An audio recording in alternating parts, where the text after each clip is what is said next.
The government seems bent on delivering President Bongbong Marcos's much-awaited campaign promise of 20 pesos per kilo rice. 3 years into the Marcos's presidency, the Department of Agriculture announced the implementation of the sale of the staple at this price point, which will be piloted in the Visayas. Agriculture Secretary Francisco Chu Laurel made the announcement after a closed-door meeting with the President and 12 Visayas governors at the Cebu provincial capital. Laurel says the initiative is a pilot run for a larger national rollout. Initially, itong program ng DA was supposed to last for until December.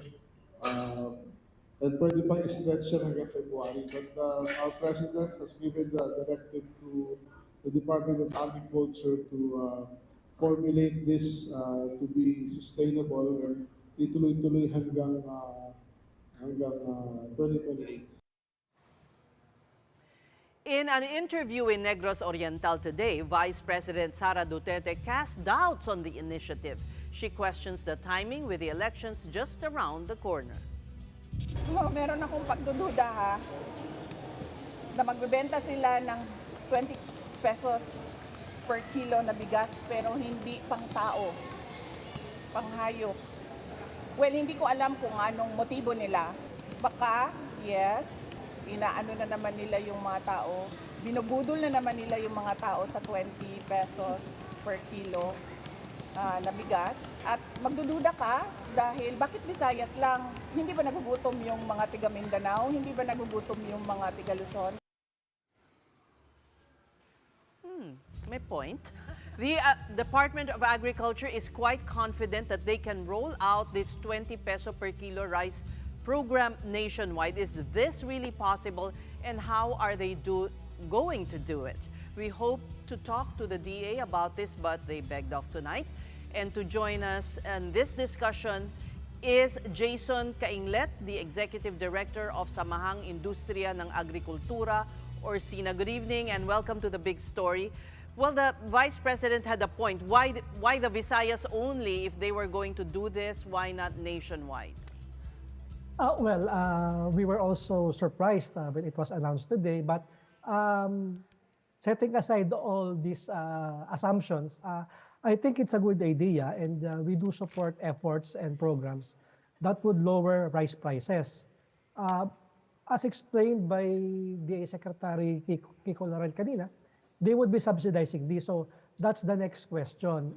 How much and how sustainable would these 20 pesos be in the light that from the producer side po kasi, ang aming basis for yung presyo sa market is how much yung cost niya sa farm gate. Ibig sabihin, magkano yung gastos talaga ng mga magkasaka sa pagtatanim ng palay at magkano niya dapat itong ibinebenta na hindi siya malulugi.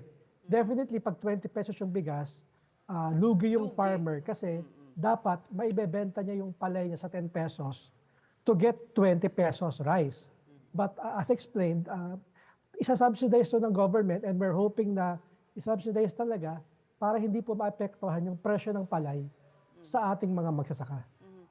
From the press releases that we've been reading, is a subsidized between the DA and the LGU. You support this? We support in as much as it will help yung target beneficiaries na, sabi nila, 4Ps, etc. Sa cost structure kasi natin, para po maintindihan yung how much the government would be subsidizing, ang farm gate po ngayon is ranging between 16 to 17 pesos per kilo, no? Fresh harvest. Ibig sabihin yan, bibilin sa magsasaka ng 16, 17 or 18, no?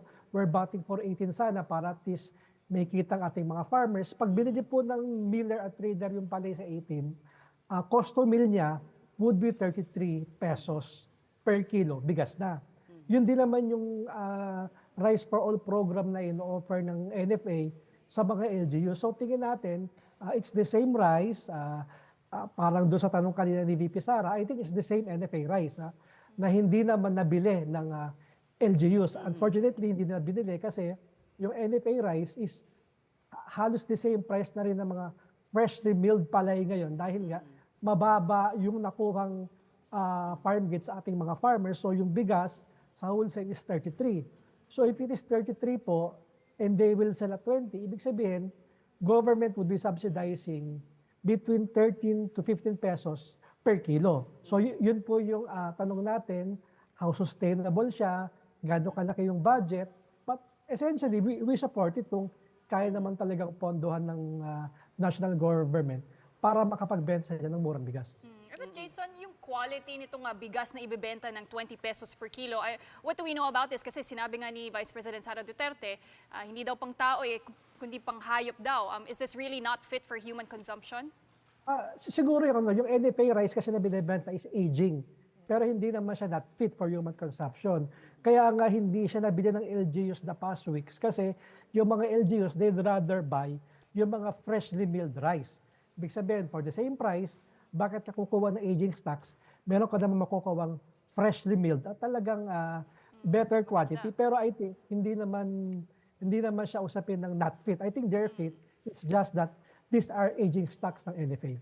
Okay, Mr. Kainglet, matagal ko na kayo gustong makausap para maitanong ko to sa inyo.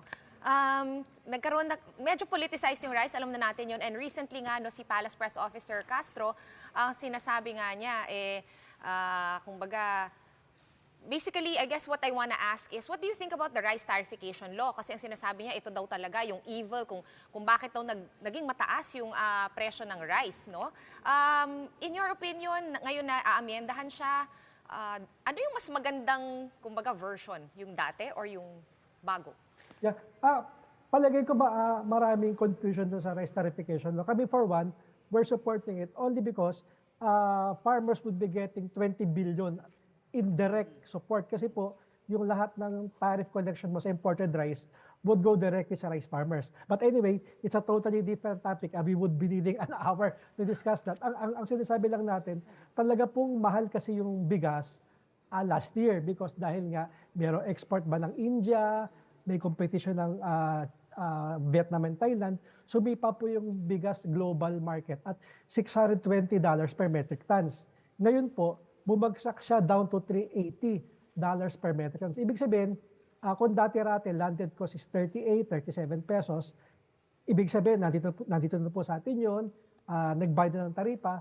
Ngayon po, ang imported rice, makukuha natin landed cost sa 26. Ibig sabihin, at 31, may papasa na rin ng importers yung bigas sa 31, 32 pesos, ready for consumption na siya ng mga retailers. Kaya tama yung sinasabi po ni Sec Laurel kanina, talagang mura ang bigas ngayon globally. Kaya yung subsidy niya ngayon sa 20 pesos, mas maliit as compared kung pinlano niya a year ago. So siguro yung timing pwedeng questionin, pero ngayon po kasi talaga yung panahon na mura yung bigas globally. Kaya kayang isubsidize ng gobyerno. Pero sabi nga natin, lagi pong may two sides ng coin. Sana naman yung pag-subsidize niya, wag sa expense ng farmers na pilitin yung millers or traders na bumili below 15 pesos per kilo. Ang request lang namin sa DA, sana ma-maintain yung 17-18 na farm gate price ng palay para naman po kumita naman ang ating mga farmers habang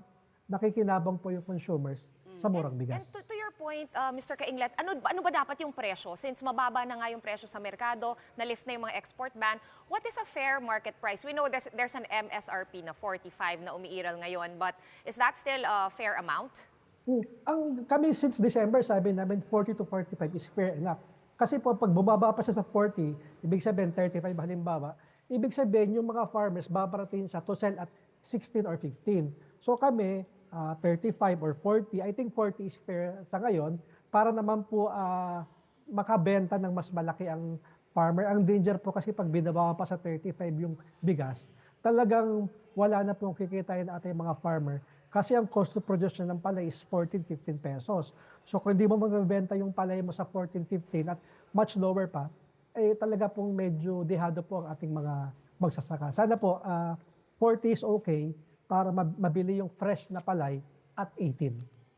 Do you have an estimate as to magkano ang subsidy na ito? How much it will cost the government?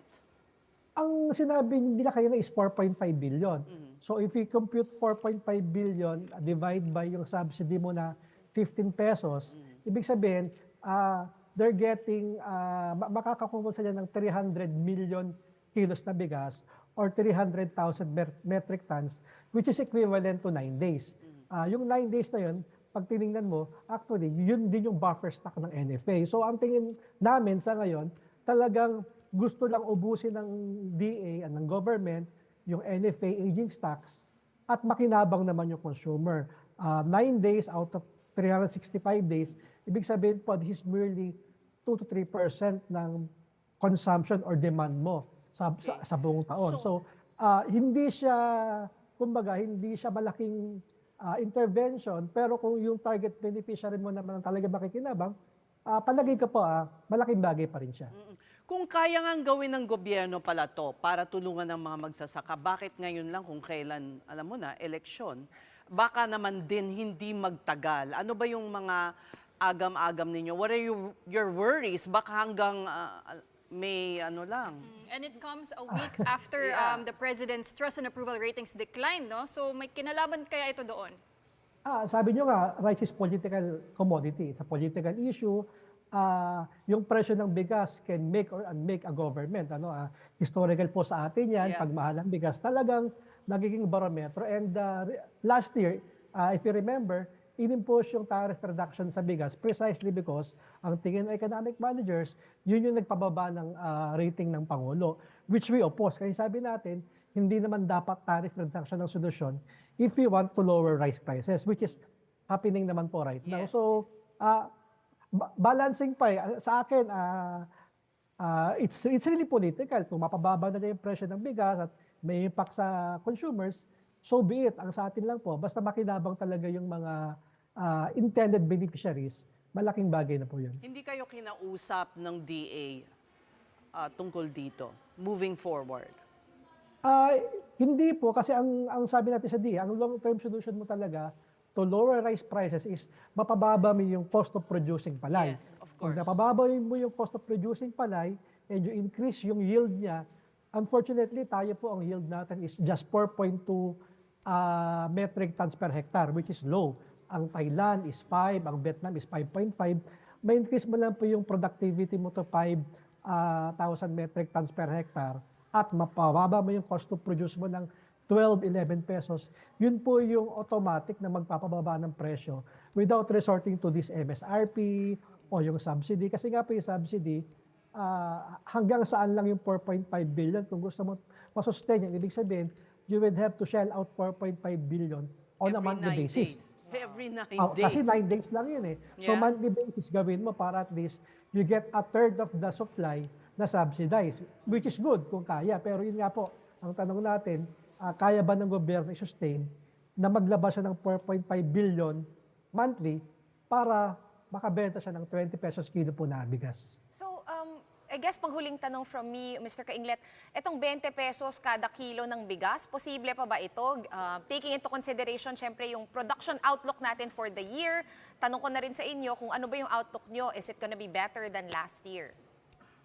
Yung production outlook po maganda ngayon kasi kahit ang pag-asa, ang tingin, neutral, walang La Nina, walang El Nino. So, yung weather po malaking factor sa palay production, maganda siya. Yung tanong natin kung masusustain, depende po kung ano yung, kumbaga, yung financial capacity ng gobyerno. If they can sustain that, na meron kang intended beneficiary.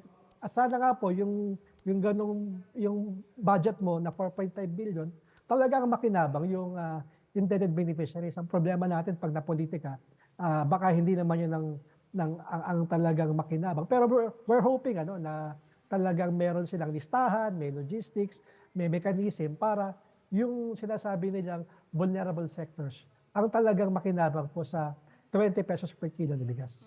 And after Visayas, Jason, in your opinion, which region do you think dapat i-roll out itong 20 pesos per kilo na bigas? Sa atin dapat nationwide, pero kung ang sila ay merong intended beneficiaries, may listahan po ang DSWD, may listahan ng DA. Hindi na tama rin si VP Sara, hindi lang naman Visayas na nangangailangan ng murang bigas, buong Pilipinas yan.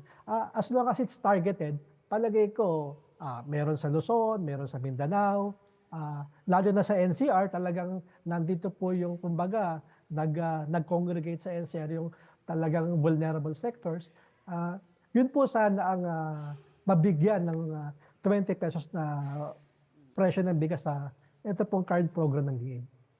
Okay, maraming salamat. Thank you for talking to us, Jason Cainglet, Executive Director of Samahang Industriya ng Agrikultura.